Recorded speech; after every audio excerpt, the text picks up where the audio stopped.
Good morning guys, welcome to my channel.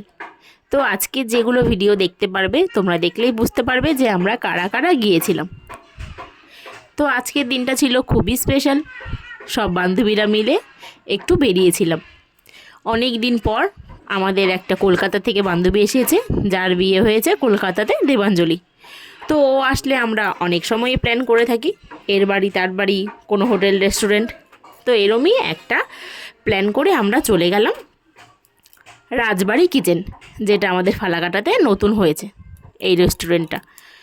তো তোমরা দেখতেই পারছো আমরা ঢুকে ভিডিও করছি। রেস্টুরেন্টটা নাম ছিল রাজবাড়ি কিচেন। খুব সুন্দর অ্যাম্বিয়েন্স, দেখো সুন্দর করে সাজানো হয়েছে। তো সবাই ঢুকেই যে যার মতন ফটোশ্যুট করতে লেগে গেছে। এই দেখো আমার বান্ধবী পূজা দুটো বাচ্চাকে নিয়ে দাঁড়িয়ে আছে, একটা হচ্ছে আমাদের পক্ষ সোনা, একটা হচ্ছে চাঁদ সোনা। তো এই দেখো জায়গাটা কতটা সুন্দর, আমি তোমাদেরকে ভালো করে দেখিয়ে দিচ্ছি। এবার আমরা বসার জায়গা ঠিক করছি যে কোন জায়গাটায় বসলে ভালো হয়। এই যে দেবাঞ্জলি, এই যে আমার বান্ধবী বান্টি। তো তোমরা আগেও সবাইকে দেখেছো। এই দেখো আমরা বসে পড়লাম। তো তোমরা দেখে ভাবছো কারোর বার্থডে আছে কি? কারোর বার্থডে নেই। এখানে দেখো কি লেখা আছে, কেকের মধ্যে লেখা আছে ফ্রেন্ডস ফর এভার। তো এই কেকটা আমি আমার বান্ধবীদের জন্য বানিয়ে নিয়ে গিয়েছিলাম। সব সেলিব্রেশনে যদি আমরা কেক কাটতে পারি, তাহলে বান্ধবীরা মিলে একসঙ্গে কেক কাটতে পারবো না কেন?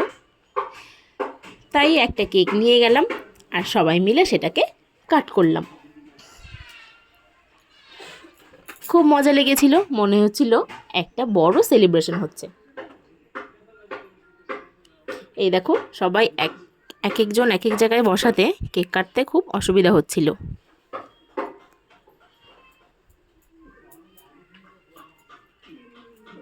এই দেখো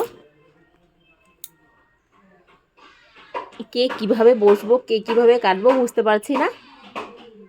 একটা দাদাকে দিয়েছিলাম একটু ভিডিওটা করে দেওয়ার জন্যে। আলটিমেট কেকটা কাট হয়ে গেল। এই দেখো কেক কাটিং করে নিলাম। তারপর বাচ্চাদেরকে বলছিলাম ওরাও একটু কেক কাটুক, কারণ ওরা কেক না কাটলে ওদের মনটা একটু খারাপ হয়।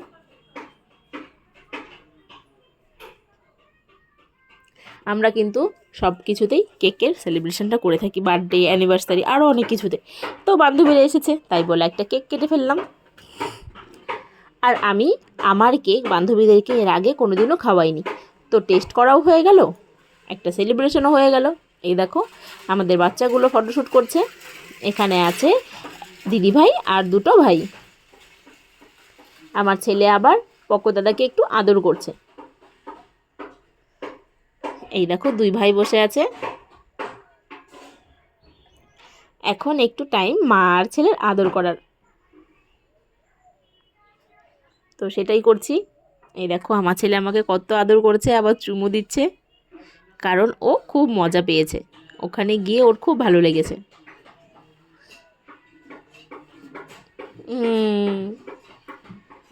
খুব দুষ্টু হয়েছে। যাই হোক, ওকে তো সব জায়গায় নিয়ে যাই না ঠান্ডার জন্যে। তো সেদিন নিয়ে গিয়েছিলাম কারণ সব বাচ্চারা এসেছিলো, তাই আমিও নিয়ে গেলাম চাঁদকে। আর আমার সব বান্ধবীরা বলে চাঁদকে নিয়ে আসিস না কেন। এই দেখো পেছনটা দেখতে পাচ্ছ, পেছনটা আমি যে দেখালাম, এখানে কিন্তু আমাদের কোচবিহারের রাজবাড়িটাকে পুরো ছবিতে ক্যাপচার করা হয়েছে। এই দেখো রাজবাড়িটা, তোমরা যারা যারা কোচবিহারের রাজবাড়ি দেখোনি তারা দেখে ফেলো। আলটিমেট আমাদের অর্ডার চলে আসলো। আমরা অর্ডার দিয়েছিলাম মোগলাই আর চাউমিন, আর আমার বান্ধবী ধোসা খেতে খুব ভালোবাসে, তাই ওর জন্য একটা ধোসা। এই যে সবার খাবার চলে এসেছে, এবার খাওয়া দাওয়ার পর্ব শুরু হয়েছে। খাবারগুলো ভীষণই টেস্ট ছিল, সত্যি কি বলবো, অসাধারণ টেস্ট ছিল খাবারগুলো। খাবার দাবারগুলো ভীষণ টেস্ট ছিল, সত্যি খুব ফ্রেশ খাবার আর খুব ভালো খাবার ছিল। আমাদের সবারই এই খাবারগুলো খুব ভালো লেগেছে। তোমরা যদি কেউ ফালাকাটায় থেকে থাকো তাহলে এই জায়গাটায় গিয়ে খাবে, খাবারগুলো খুব টেস্ট আর দামও রিজনেবল। অন্য জায়গায় যেমন দাম এখানেও ঠিক তেমনই দাম, খাবারগুলো খুব সুন্দর। এই দেখো আমার ছেলে তো খেতে পারে না, একটু একটু করে মুখে দিচ্ছে। গরম মুখে দিয়ে মুখটা কি করলো। আমি একটু ওকে খাইয়ে দিচ্ছি, ও বলছে আমাকে ও খাইয়ে দেবে।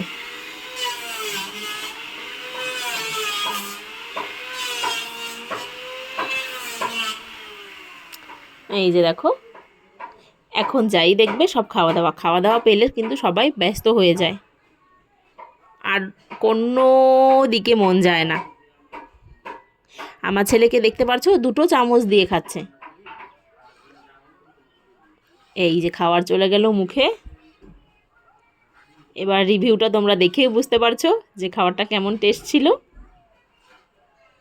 গ্রেভিটা খুব দারুণ ছিল, খুব টেস্টি ছিল।